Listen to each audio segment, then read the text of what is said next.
Well, finally back, and it feels really good to be back. This is the Biomutant review.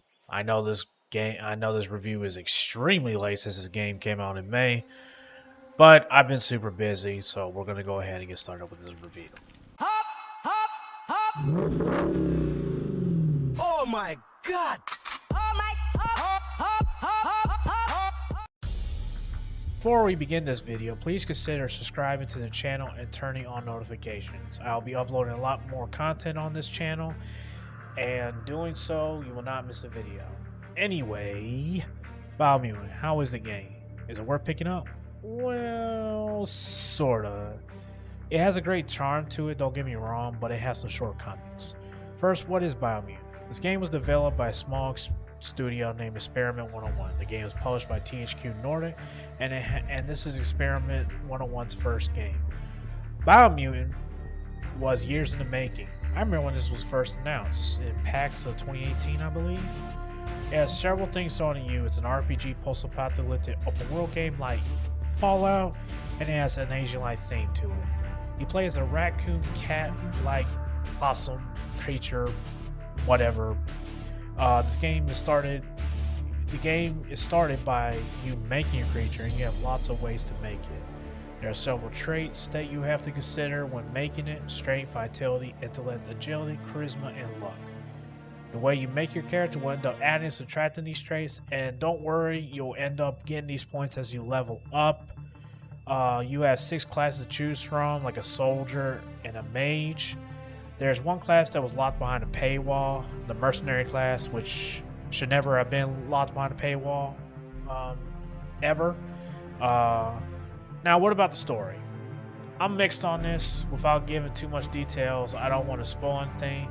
Basically, it's sort of a avenge story that also has peace and war making to saving the world from a horrible demise.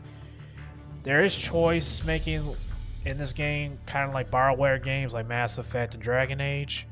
But honestly, besides the fact that you get different abilities and depending on what side you choose is how it changes the ending, and there's only 2 endings, by the way. Ultimately, it was not executed very well. The combat was pretty good. I played as the Deadeye class, which is sort of like the soldier, like I said in the beginning. You get a gun and a sword. The hand-to-hand combat was actually pretty decent. I actually enjoyed it.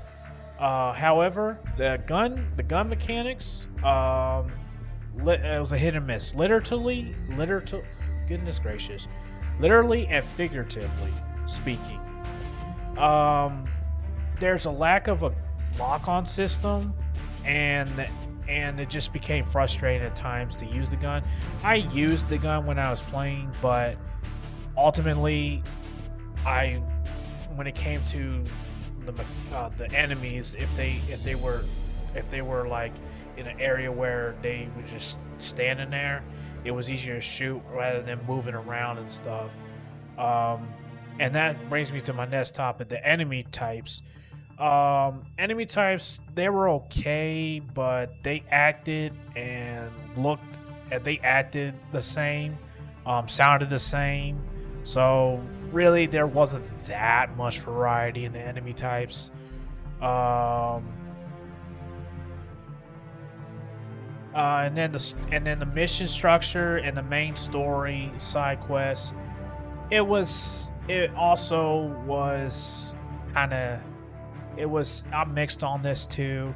The bosses on the game were great. I enjoyed every minute of playing the bosses, except for the second boss, which is extremely frustrating and a pain in the ass. I did not care too much for it. The mission structures, so it's basically fetch quests, to taking out enemies, to talking to people. And speaking of talking to people, all the NPCs and whatnot are just basically say gibberish, and it's translated by the only speaking person, English speaking person, or whatever country you're from, will translate the language for you. But this narrator actually can be annoying at times. Luckily, you can adjust it in the games menu how much he speaks. So that was a plus. Optimization for the most part, it was okay. Some glitches with the camera here and there. That's why I brought it up about the lock-on system. And there wasn't really any more frame rate drops, hitching, so on and so forth. Unlike a certain game that we waited over 10 years for. I'm not gonna name any names, but I did play this on Xbox Series X, so I really couldn't speak how it ran on PC or PlayStation. Now, what are my final thoughts on this game? For what it's worth, I did enjoy this game, but with the story being lackluster and the missions being so repetitive, I cannot recommend this game at full price. I do recommend picking this game up when it comes on to Game Pass, or if it comes on Game Pass. Or if it goes on sale or something in the bargain bin, because this is the devs' first game, and I definitely would support something like this in the future if they do end up making a second game, and hopefully it'll be better in the future, whether it be a Biomutant 2 or something else that they decide to develop.